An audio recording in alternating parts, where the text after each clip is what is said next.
Oi, gente, tudo bem? Tô ajeitando aqui para começar a aula. Tava gravando. Perdi meu vídeo, não sei o que houve, fechou tudo no meu computador, certo? Então aqui vou eu regravar de novo e espero que fique melhor que tava a outra, tá? Então, gente, como a própria prof. Simone já comentou, né? No grupo a gente tá fazendo essa aula gravada, mas por motivos de saúde. Então, junto dessa aula já tá ali os slides em PDF. E também vai ter alguns exercícios para vocês poderem fazer durante a semana, final de semana, né? Para na próxima aula, então, a gente revisar juntos e fazer a correção deles, tá? Mais uma forma de vocês fixarem esse conteúdo.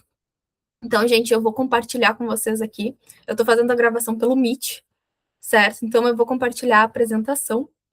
Nessa tela aqui, eu tô meio que dividir ela entre aqui, né, o Meet, né, a página do Meet, e o Código Civil, para eu conseguir também, quando eu fizer alguns certos comentários, para vocês também conseguirem, eu conseguir explicar certas coisas e até ler ali, que algumas coisas, né, a gente não...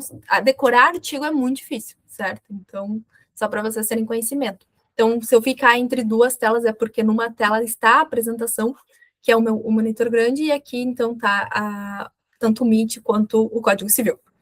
Tá, gente? Então, vamos lá, vamos começar.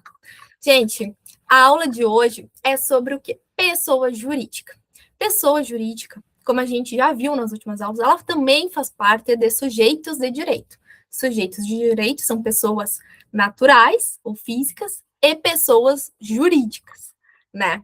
Então, gente, nessa aula a ideia é vocês conseguirem entender o que é pessoa jurídica, qual é o seu conceito, quem são as pessoas jurídicas, qual que é a importância delas, como que elas nascem, como que elas morrem, posso dizer assim, tá? O que é confusão patrimonial? Assuntos que vão ser importantes, acredito eu, para o futuro de vocês, né? Principalmente para aquelas pessoas que estão na área da contabilidade. Tá, gente? Então, pensem comigo. Vamos fazer essa breve reflexão. Se uma empresa, ela te vende um produto estragado e você quer processá-la, quem você processa? A empresa existe. Primeiro você vai verificar, a empresa existe? Ela tem endereço? Ela tem CNPJ? Ela tem patrimônio? Confirma tudo. A empresa tem.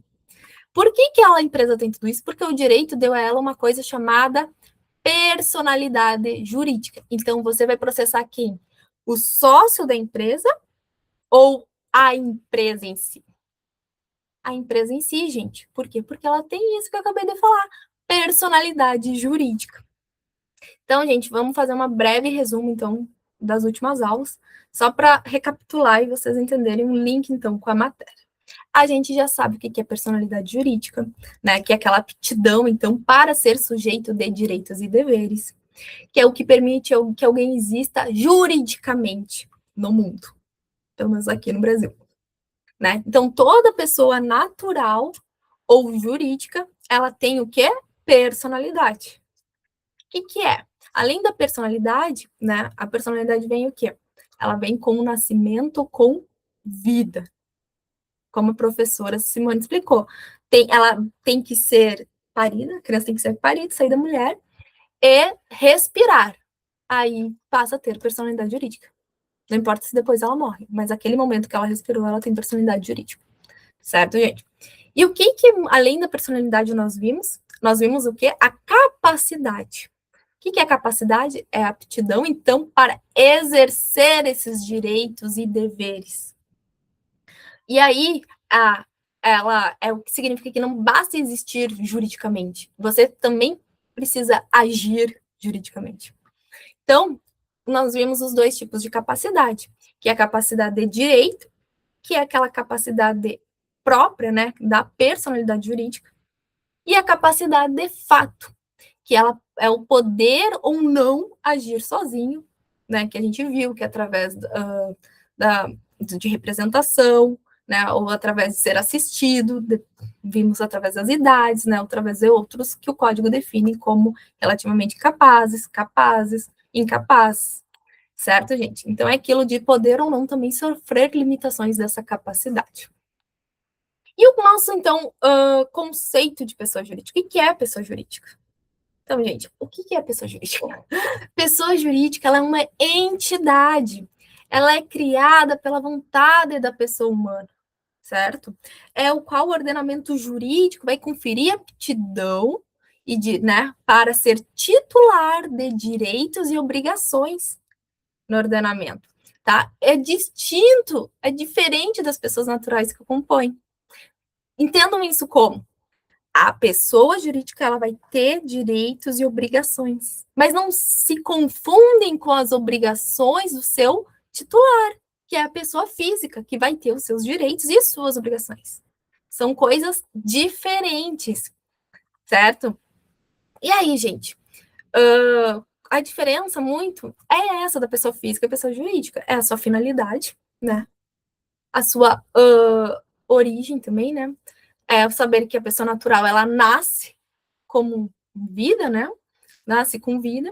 E a pessoa jurídica, ela nasce com um registro. Ela não vê o mundo, ela é registrada. E aí, né, num registro público, o que for, e é com esse registro, então, que ela vai passar a ter personalidade jurídica, tá? Então, o direito, ele classifica, né, a pessoa jurídica em direito público e direito privado, certo? Então, quem está com o código pode abrir que o artigo 40 do Código Civil estabelece, sim, que as duas classificações da personalidade jurídica são, que são as duas categorias, que é o direito público, né, e o direito privado.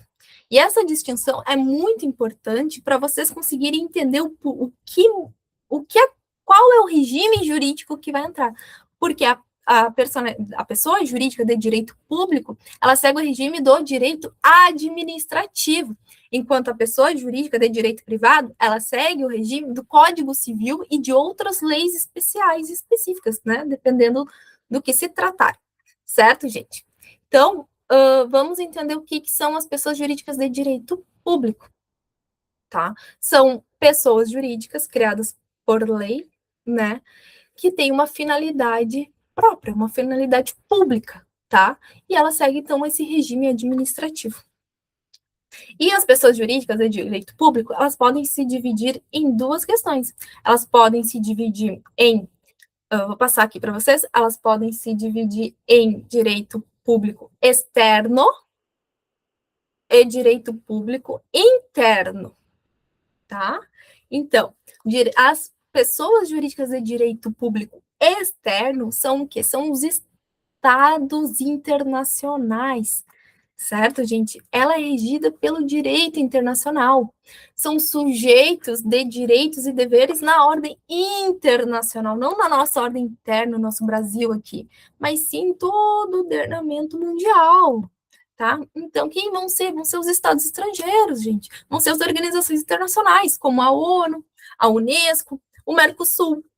E qual que é o fundamento delas? Qual é o fundamento jurídico delas? Então, essas pessoas jurídicas de direito público externo, elas são reconhecidas pelo direito internacional público, tá? Existe uma disciplina no direito que estuda o direito internacional público, tá? Então, ela não é regida pelo nosso direito interno de um país específico, e sim pelo externo, por todo o mundo. Tá? Então, quais são as suas características principais, gente? Elas possuem personalidade jurídica internacional, elas têm capacidade de celebrar tratados, e o principal, elas possuem imunidade de jurisdição. E o que é a imunidade de jurisdição? Imunidade de jurisdição significa que um Estado ele não pode submeter outro Estado à jurisdição de seus tribunais, tá? Impedindo que atos praticados por estados estrangeiros, né, como seus agentes diplomáticos e consulares, ou como determinadas organizações internacionais, sejam julgadas pelo Poder Judiciário do Estado receptor, tá? Então, significa o quê? Significa que os Estados Unidos lá não pode chegar aqui no Brasil e dizer vocês devem seguir a nossa legislação, vocês devem seguir nossos precedentes aqui, americanos, tá? Do Estado X, do Estado Y lá, conforme o ordenamento dele segue, que é um estilo que a gente determina como common law, tá? Que é regido pelos precedentes em si. Mas, gente, eles não podem fazer isso. Por quê? Porque existe uma coisa chamada imunidade de jurisdição. E isso a gente vê bem claro na lei de introdução às normas, né, de direito brasileiro, está na LINDB. Ali a gente consegue ver o que é que vai ser julgado aqui no Brasil, o que não vai ser julgado, certo? Então, gente, mas para o nosso conteúdo, o principal é vocês entenderem mais ou menos o que é e focarem aqui, ó, no direito público e interno, que é o que compõe a estrutura do Estado brasileiro. Tá, gente? Então, vamos lá. Direito público interno, ele vai ser o ramo do direito que regula as relações dentro do próprio Estado. Então, ele envolve o poder público e a organização, né, estatal. Então, ele envolve o que é do Estado com o poder público, conforme dito, né? E aí pode ser dividido em duas classificações, como administração direta ou administração indireta, tá? A administração direta, gente, ela é composta pela União, pelos estados, pelo Distrito Federal e pelos municípios, que são o quê? O que são esses entes? São pessoas políticas que integram a Federação Brasileira, a nossa federação aqui, e são criados pelo quê? Pela Constituição Federal, tá? E o que significa, além de tudo, o que é? Por que administração direta? Porque ela possui uma atuação centralizada. Significa que o Estado faz tudo com as próprias mãos. Então, o Estado próprio executa as suas funções. Ele não cria outras entidades para executar suas funções. É ele próprio que vai lá e vai fazer, né?